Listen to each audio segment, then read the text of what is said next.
entre los defectos, entre el odio, entre la ira, entre la envidia, entre los celos, etc. El despertar de la conciencia será algo más que imposible. Hay una tendencia siempre general a subestimar esto de la eliminación de los defectos. Muchos de los que vienen en nuestras vidas estudian el esoterismo gnóstico, pero subestiman totalmente la cuestión de la eliminación de los defectos psicológicos. Les huele como a pseudo-religiosidad, como a cuestión cansona, escuchada desde la infancia. No saben entender realmente lo que es la ciencia de la conciencia.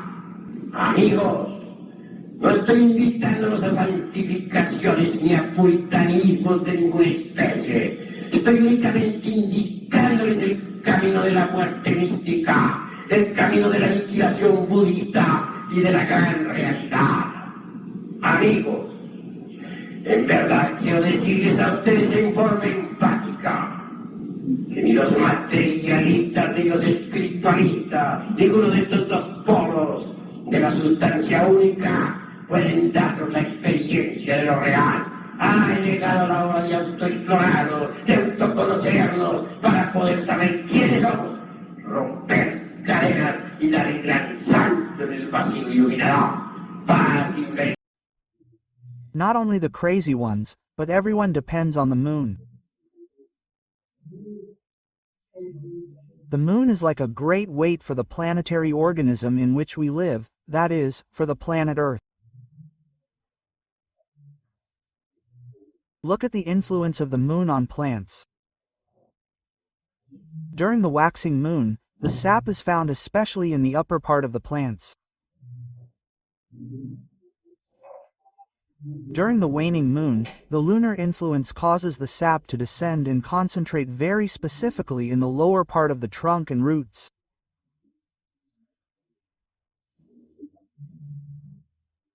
In the past, farmers cut wood especially during the waxing moon and planted during the waning moon, obtaining wonderful wood that lasted for centuries.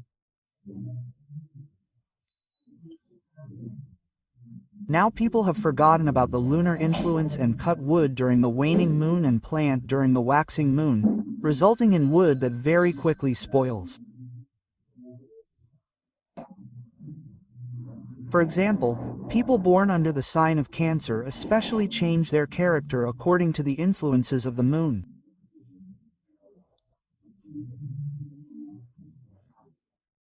The moon produces high and low tides, regulates the ovulation process in the ovaries, the female sex, directs the conception of all creatures, etc. In truth, no conception could take place without the lunar influence.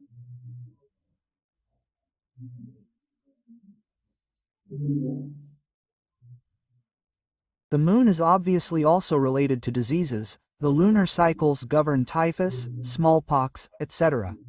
It is a great weight like the weight of a watch.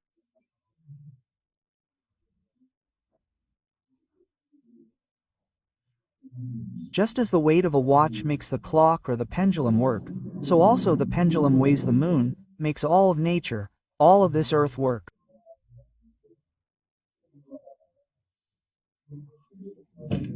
For all these reasons we are seeing that humanity is completely lunar.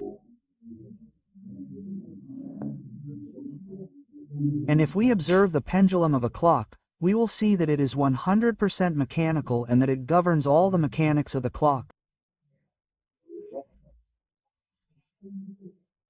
In the same way the moon, which is the pendulum of this planet Earth, mechanically governs the entire planet and governs ourselves. So human beings, all of humanity is 100% lunar. The moon, of course, is gaining more and more strength in us. Observe how humanity behaves. If we look at a pendulum moving from right to left, we can see how the entire machinery of the clock behaves. Likewise, if we look at the moon, which is the pendulum of this planet Earth, we can observe how the entire organism Earth behaves. All living organisms are included within the organism Earth. Each class of organisms has a specific and defined mission on the planet Earth. A group of a family of insects, for example, that only lasts for a summer afternoon, would seem as if it were of little importance, and yet it is.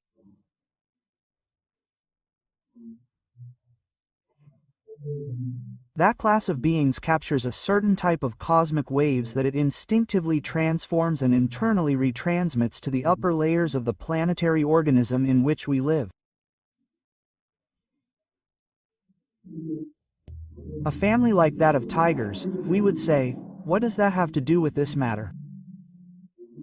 There are many other types of energies that these organisms capture, transform and retransmit to the upper layers of the planetary organism in which we live. Plants, for example, are divided into families. Each plant family captures certain types of energy. There are plants that only capture energy from the planet Earth itself, transform it, and then retransmit it to the inner layers of the world in which we live. There are plants that capture solar energy, transform it, and then retransmit it to the upper layers of the Earth. There are plants, shrubs, and trees that capture the energy of the entire solar system and transform it for the good of the terrestrial organism. There are plants that capture the energy of the entire macrocosm, that is, of the entire galaxy in which we live. They transform these types of waves and retransmit them to the upper layers of the world in which we live. And finally, there are plants that capture all the energy of the entire megalocosm, that is, of all this infinity in which we live. They transform it and retransmit it to the upper layers of the Earth. I say, of all this infinity in which we live, because in reality there are truly several infinities. In the Sophia tract, we talk about the various firmaments. This infinity in which we can perceive with all telescopes has an average of about 100,000 galaxies. Let's say that each galaxy has an average of 100,000 suns with their corresponding worlds, etc. Obviously, all of this forms the infinity that we could call Einstein's infinity. I would call it Einstein's infinity because Einstein was the man who in our modern times sensed it through his mathematical calculations. He said, space tends to a limit. He also said, space is curved. He also said, infinity tends to a limit. So this wise man understood that we live in an infinity that has a limit and that is curved. That it is curved.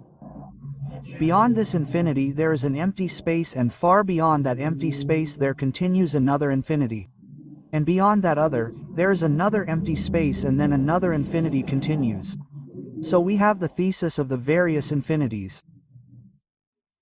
All the multiplicity of infinities have the immutable as their foundation. What is called the immutable? The immutable is the absolute. The absolute. Okay, but let's not stray too far from our topic. In reality, as we were saying, plants also fulfill the mission of transforming and retransmitting energy to the interior of the Earth. All animal species fulfill this mission and, after all, the interior of the planetary organism in which we live is sustained precisely by that, by energies. Things, but humanity is the most important organ in nature. Why is it the most important? Because it has three brains, the intellectual, the emotional and the motor.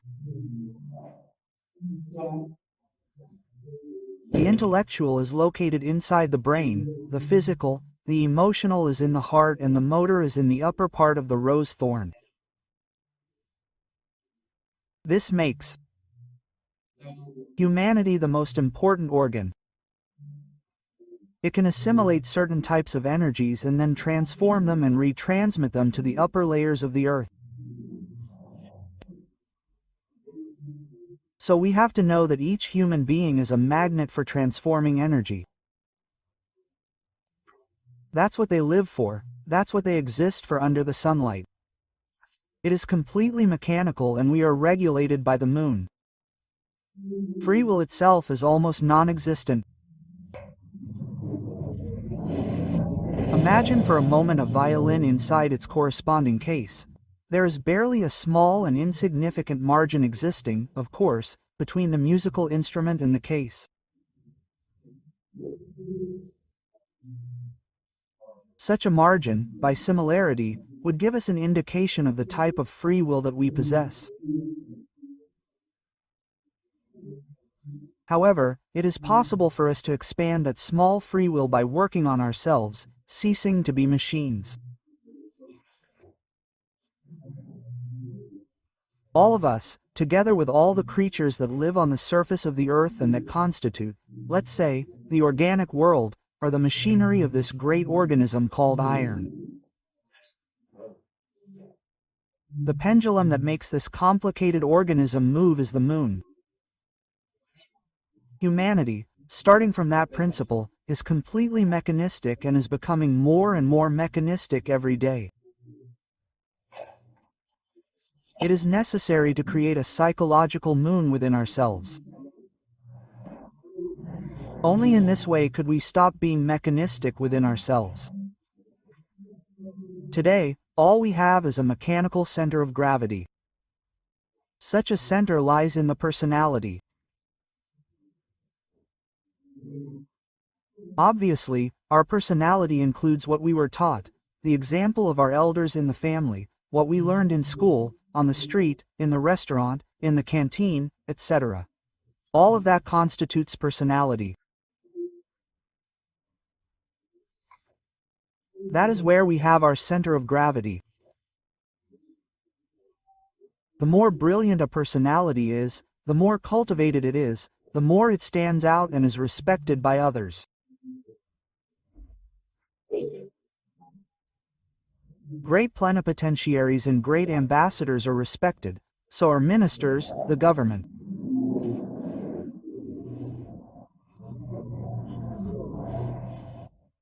Arch-millionaires, and people of high society because they have brilliant personalities and carry in their pockets what is called money.